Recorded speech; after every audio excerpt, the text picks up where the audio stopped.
Well, good morning. Welcome on this beautiful, beautiful spring morning to my office again here at Ole Miss, and to continue our study together of this topic, Unshakable Faith.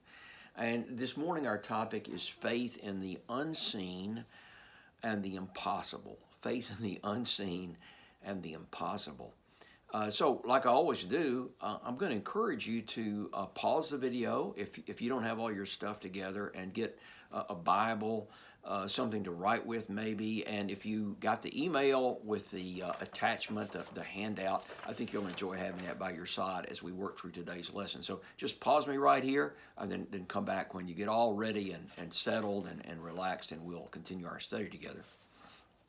Okay, so today, faith in the unseen and the impossible. But let's review quickly. Last week we were talking about faithful aliens. We were talking about one of the secrets of Abraham and Sarah's great success as faithful people that put them in the Faith Hall of Fame in Hebrews chapter 11 is the self-concept they had, or the vision they had for their life, that they were foreigners, that they were exiles, that they were strangers, that they were aliens. And we're not just talking about their immigration status. We're not just talking about whether or not they had a green card or an H-1B or citizen, whatever they had. We're talking about the fact that they accepted the fact that their ultimate goal was the heavenly city where they would be with God forever. This idea of an afterlife is kind of vague in the Old Testament, frankly. But the Hebrew writer writes with a great deal of confidence that they were looking forward to a city, a heavenly city. And so it was okay with them for their life to be somewhat uncertain, to be somewhat temporary, to be somewhat unsettled, that their real security did not come from their brokerage account or from their address, from their real estate, or from their career or profession or any of these other things. Their real security came from the concept that their citizenship was in heaven. And so I wanted you to notice the places in the New Testament where it repeats this concept. And I listed three verses, and I repeated them on today's handout. Philippians 3:19, our citizenship is in heaven.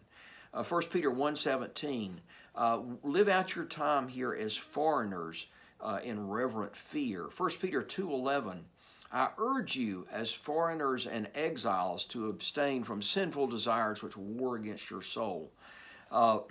There's another great verse is 2 Corinthians 7, where he's talking about the problems of being married or single as a Christian, and he says, you know, whether you're married or whether you're single, you don't want to get engrossed in the matters of this world. The things in this world are passing away. You know, we need to set our sights higher than just having a great life. And this is one thing that I kind of react against a lot of Christian preaching and teaching nowadays. It seems like it's all about making the world a better place and making your life better. And Paul was very frank. He said, look, if only for this life we have hope, we are of all men to be most pitied. He said, we are pathetic if it's all about this life. He said, our ultimate payoff, our retirement plan is what it's all about. We may have a rotten professional, a rotten career, but man, the retirement plan is great. We're headed for heaven, for the celestial city, heavenly city. So we continue examining Abraham's faith today, and I got to tell you that I can come to terms with all of the supernatural things that are described in the Bible.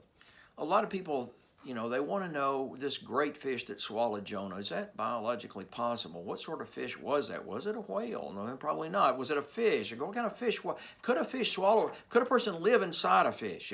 This is the question. What about the flood? Was it a worldwide flood or just kind of around the Black Sea? And is there enough water in the atmosphere, and the groundwater, and the oceans? Would we have to change the topography of the planet so the water would cover the whole earth? How do we figure that out?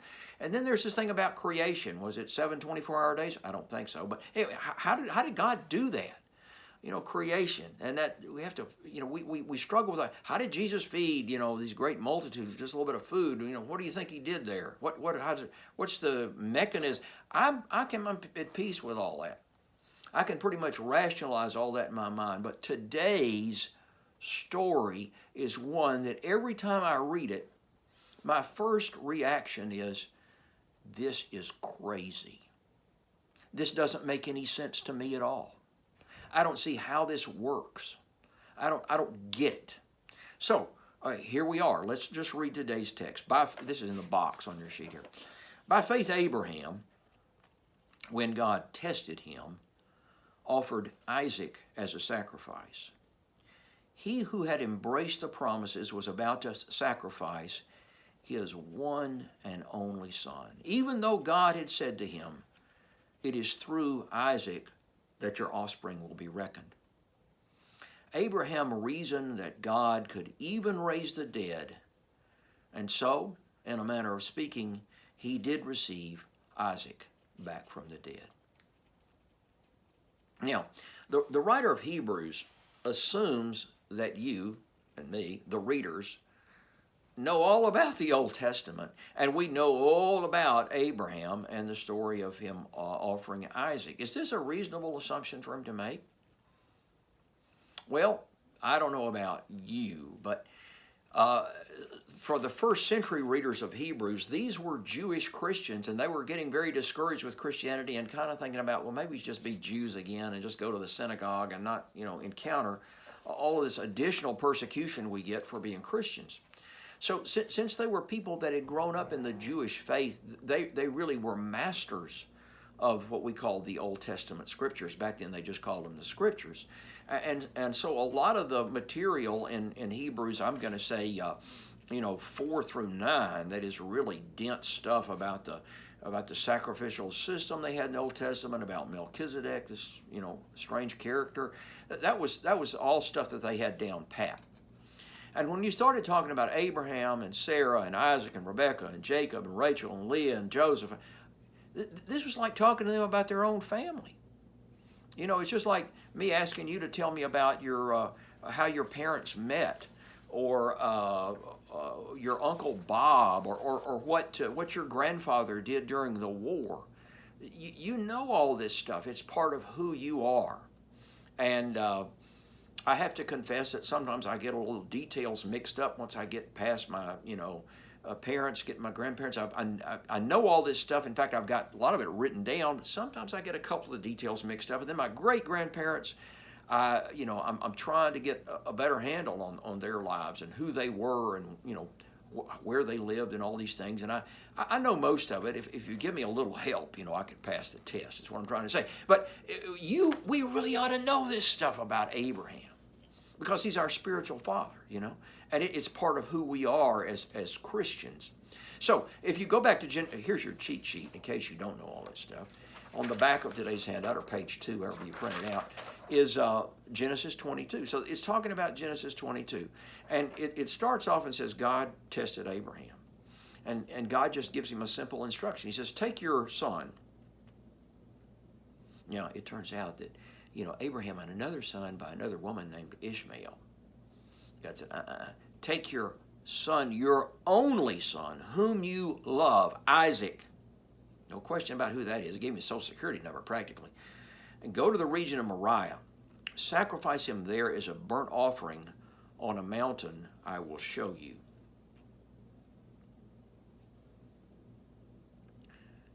Sacrifice Isaac? Now this is the son, remember last week, that Isaac and Sarah and Abraham had waited all their lives for, and they'd gotten so old they didn't think there was any way they could have a baby. And finally they have a baby. And God says, this is the one. This son is going to be the one through whom you will be the father of many nations. Now, we'd say have a big family. But it's more than just having a big family. It's having a really big family. It's going to impact the world. It's going to bless the whole earth. These are not going to be just people. These are going to be people with a spiritual mission. And so Isaac is the one. But here God says, take him and cut his throat and bleed him out and then burn his body. That's all you got to do.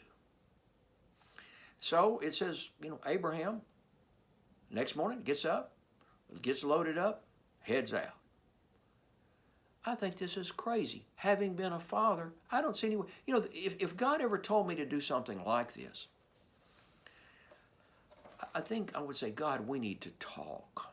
I want to obey you. I want to be obedient, but let's just talk about this thing a little bit. So, I wish I could really teach you this lesson. I wish I really could speak with a great deal of confidence about what God wants you to learn here about faith when he brings up this as an example of great faith. By faith, Abraham, when God tested him, offered Isaac. I got to say that I've got questions here. These are my questions. They're not questions for the class that, I'll give you that question. Who was Abraham's wife? And you say, Sarah. Right. I don't have any simple questions like that. These are tough questions for me. So we'll start off with maybe some of the more mundane ones. This is on number 4 on your sheet. 4A, did Isaac cooperate? You see, scholars that study this disagree on how old Isaac is, but Isaac is at least old enough to carry a large load of wood. Because when they get to the place where they're going, Abraham leaves the servants and the donkey behind, and he says, Isaac, you and I are going to go up on the mountain. And so he tells Isaac to carry the wood. So he's big enough, strong enough to carry the wood. And then on the way up the mountain, Isaac says, well, I'm carrying the wood, and you have the knife and the fire. Aren't we missing like a lamb? You're going to sacrifice an animal, right? And I'm kind of getting ahead of myself here, but Abraham says something that really shows great faith he has. If you want to look at that printout of Genesis 22, the end of verse 4, end of verse 5, he tells the servants, he and Isaac are going to go for the hike, so he says, we will worship, and then we will come back to you. He doesn't say, I'm going to take Isaac up here and we're going to worship and then I'll be back in a little while. Notice there's no mention in that sentence of Isaac coming back. But no, Abraham says, we will be back. And so somehow, according to the Hebrew writer here, verse 19, Abraham reasoned that God could even raise the dead. So he figured that, if Isaac is supposed to be the ancestor of many nations, then I guess God has it worked out. At any rate, the question is, did Isaac cooperate? Because once they get there, Abraham has to tie him up and put him on the wood and then get ready, raise his hand to strike him with this knife. So if Isaac is, and some commentators think he's, older, like in his late 30s, so he's somewhere between 15 and 40, say. Does he just let Abraham tie him up and put him on the altar? I mean, what's going on here? So that's a question that I don't really know. Some people say it is a expression of faith on Isaac's part, and maybe that's how we explain it all, that he submitted to this. Genesis 22 and Hebrews 11 both state that God's command, that God's intention here was to test Abraham. Test Abraham. God tested him. Why do you need to test Abraham? You told him to leave Ur, he left. You told him he would be the father of many nations, but he didn't have a child with Sarah anyway forever till he got to be like 100 years old or something, and he stayed faithful. He stayed faithful through that whole process. He didn't think it was going to work out, but he stayed faithful to you. He stayed with the vision. He kept wandering around in the land of Canaan like you told him to, and he remained faithful to you, his God. And he waited for that son, waited patiently, according to Hebrews chapter 6. So Why test him again? What more can you prove? I mean, it's kind of like what more do you expect him to do? You know, it's kind of like if we had William Faulkner back with us. I mean, he won the Nobel Prize for Literature, and we say, well, we're not sure if you can really write or not. Why don't we give you an assignment to write an essay for us, and we'll grade the essay and see if we think you're a good writer or not. You know, I mean, what are we doing here, God?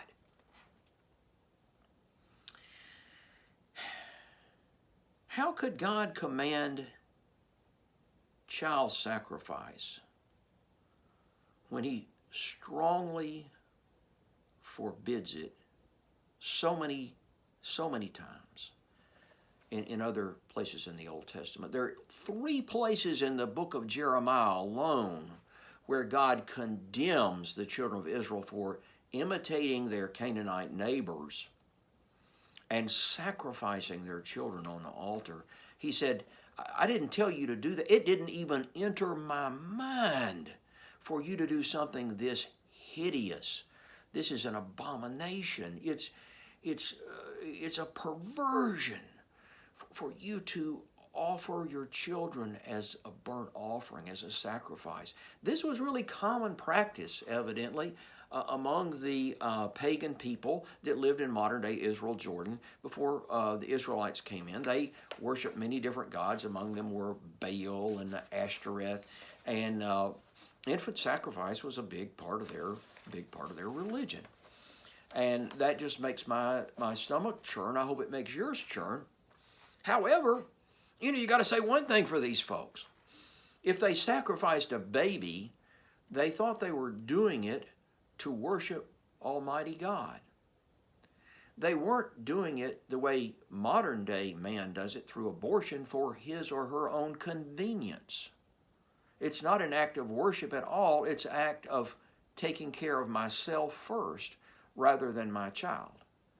So I hope I'm not being too harsh or too plain and blunt in my speaking about that. But at any rate, God makes it clear throughout the Old Testament that human sacrifice, that child sacrifice, is off the books as far as he's concerned. He commands animal sacrifice, but he draws a pretty strong line between sacrificing a lamb, a goat, or a cow or a bull on the altar and sacrificing a child, particularly one of your own children. So it says here he asked, or he told Abraham to do this to test him. And I'm thinking now that our walk with God, our faith walk with God, is a progressive thing. Do you remember the first day of school when you were a child? When I was a child, I did not go to preschool or kindergarten. My first day of school was in September 1959. And I remember a couple of things about that first day, but I remember my first reading lesson. The teacher had this huge book that actually had to sit on the floor because it was so big, and she opened the cover of the book, and on the first page there was one word. The word was look. And so that was how it all began to me. Now that to me was pretty exciting because first day I learned to read the word look. What's not to like it? But I got to tell you, if every day of school from there through graduate school had been reading the word look, I wouldn't have liked that very much. And I don't think I would have grown intellectually very much if that had been the sum total of my education. And our faith walk with God is kind of like that too. We may start off really simple, but then he may step things up for us. And so here, he stepped things way, way up for Abraham. And with a grown faith, he accepted this command in an obedient fashion. Well, this leads us to the next question, which I guess is similar to it, and that is, how could a father be expected to kill his son? not just any son, of course. We've made this point already. Isaac is an only son. He's a unique son. He's a son of promise. God says he's the one you love. That's the one I want you to say. How does God expect? Did he really expect Abraham to do that? I hope he doesn't expect me to do it, because I'm not going to do it. I'll go to hell first. I hate to say that, but I just can't see myself doing it. Well, you know, we may be called upon to sacrifice, maybe not to kill our loved one and burn their body up, but we may be asked to sacrifice some time with them. For sure, I've done that. We may be asked to sacrifice some of our relationship with them. And you know, from time to time that happens if we're going to follow the Lord. But here's the thing. When we decide to follow Christ, we try to follow Jesus, 1 Peter 1:4 has an interesting phrase about what God has made possible. It says that we have been called to partake of his divine nature. Where's the only other place in the Bible where it's approved for a father to sacrifice a son? Well, yeah, it's the New Testament. It's where Jesus dies on the cross. Yeah, he carries the wood too, right? He carries the cross. And God lets his only son serve as an atoning sacrifice for you and me. And so what I'm suggesting is that Abraham got far enough along in the graduate school of faith that God called him to that same experience of sacrificing an only son. And so when we walk with the Lord, it gets the path gets steeper as we go on. And we're called on to do some great things that only God would normally be expected to do. But we've been made partakers of his divine nature. So we can be especially patient. We can be especially generous. We can be especially unselfish. We can be especially humble. We can be especially loving. Our heart can be broken in so many different kinds of ways because we've been called to follow the Lord and be partakers of his divine nature. Well, the next question is one that I think there's an answer to. So give yourself a little breather here. And that is, how did Abraham reconcile God's promise of grandchildren through Isaac with his command to sacrifice Isaac? I believe that Christian faith ultimately is logical. And I believe God gave us minds to reason things out. And he gives us evidence in the form of written documents and in forms of things that we can see and perceive in the world around us. And so I would think if I were Abraham, I'd say, wait a minute, God, this isn't logical. Don't you remember Isaac is and if we sacrifice him, then he's not going to have children. Can you figure this out, God? Let's just talk through this here. Let's just talk through this here. But it said that Abraham obeyed without question because in verse 19 here, Abraham reasoned that God could even raise the dead. And so in a manner of speaking, he did receive Isaac back from the dead. You know, in Abraham's mind, it was a done deal. It was already done. Abraham had cut Isaac's throat, and he had burned the body up, and God had miraculously caused that body to come back together, put the breath of life in it, and they had walked back down the mountain. As you know, as William Faulkner said, the past isn't history. It isn't even past. And as far as faith goes, as far as Abraham's faith goes, the future isn't future. It's done. It's right here. It's now. God's taken care of it. I'm not worried about the outcome. Well, you know, I just have to see that kind of faith and say, how? Well, finally, and here's the one that I guess strikes closest home to my heart, is that God said, I want you to sacrifice Isaac. You know who I'm talking about, the one you love. It says next morning, Isaac gets up, loads a donkey, chops the wood, gets a couple of his servants together, tells Isaac, you come go with me. They head out, 3-day journey. A lot of things in the Bible take 3 days, right? So what do you talk about for 3 days? I don't know. But the thing here is that Isaac obeys without question or delay. Abraham obeys without question or delay. It's not that Abraham was unable to drive a bargain, okay?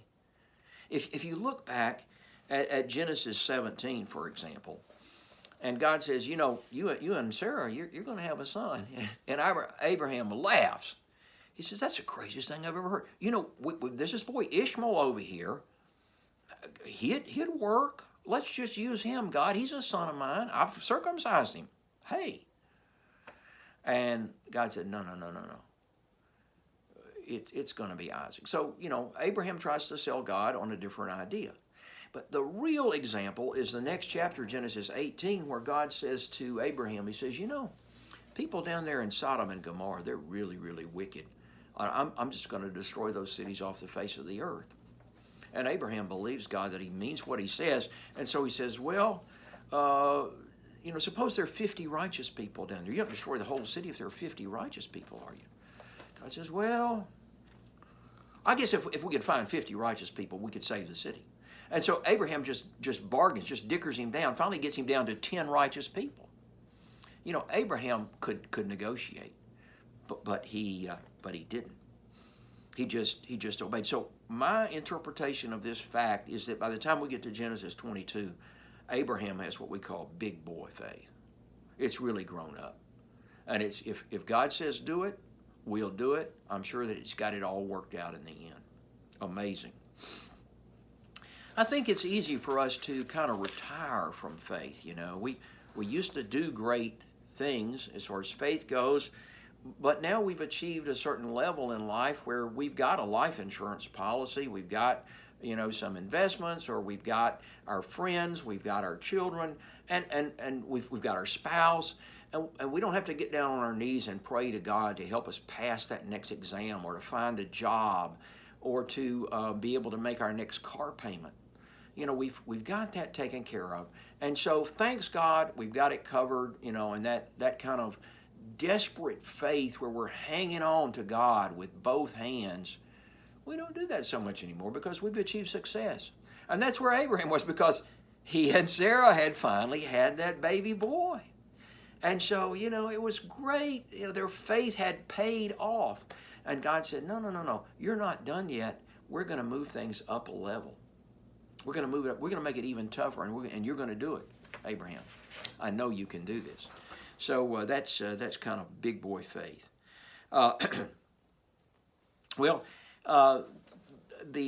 The New Testament writers were as fascinated with this story as I am.